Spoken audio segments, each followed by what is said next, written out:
दोस्तों, जैसा कि हम सभी को पता है कि एस.एस. राजामौली की upcoming film RRR box office पर धमाका करने वाली है। तो बस आज के वीडियो में हम इसी मूवी की रियल स्टोरी के बारे में बात करने वाले हैं। इस स्टोरी को सुनने के बाद आपकी क्यूरोसिटी इतनी बढ़ जाएगी कि आप इस मूवी को थिएटर में ही देखना पसंद करेंगे।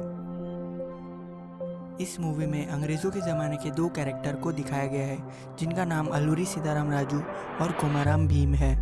और ये दोनों भी आंध्र प्रदेश और तेलंगाना के आदिवासी समाज से बिलोंग करते हैं। इन्होंने आदिवासी लोगों के हक के लिए अंग्रेज़ों और हैदराबाद के तत्कालीन निज़ाम से लड़ाई लड़ी और लड़ते लड़ते शहीद हो गए।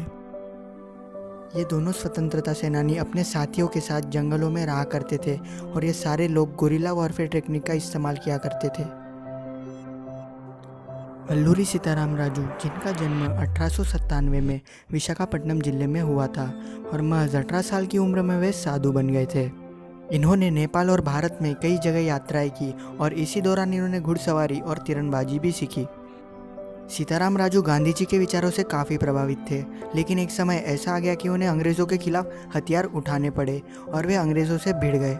और इसी समय उन्होंने ज़्यादा से ज़्यादा हथियार इकट्ठा करने के लिए डाका डालना शुरू कर दिया और फिर 22 अगस्त 1922 को 300 सैनिकों की मदद से चिंतापल्ली पुलिस स्टेशन पर हमला करके सारे हथियार लूट लिए। इसी तरह उन्होंने और भी कई सारी जगहों से हथियार लूटे थे। फिर इसी के चलते ब्रिटिश सरकार ने असम राइफल संगठन का निर्माण किया, जिनका काम अल्लूरी सीताराम राजू और उनकी सेना को पकड़वाना था।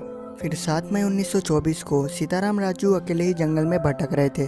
तभी एक अफसर की नज़र उन पर पड़ जाती है और वह उनके पीठ पर गोली चला देते हैं और फिर कुछ दिनों बाद उन्हें पेड़ से बांधकर गोलियों से मार दिया गया और वो शहीद हो गए। कोमाराम भीम का जन्म तेलंगाना के जंगलों में आदिवासी परिवार में हुआ था। कोमाराम भीम आदिवासी थे और गोंड जाति से बिलोंग करते थे। उन्होंने अपना ज़्यादातर समय जंगलों में बिताया था, जिसके कारण उनके पास बाहरी दुनिया का कोई ज्ञान नहीं था।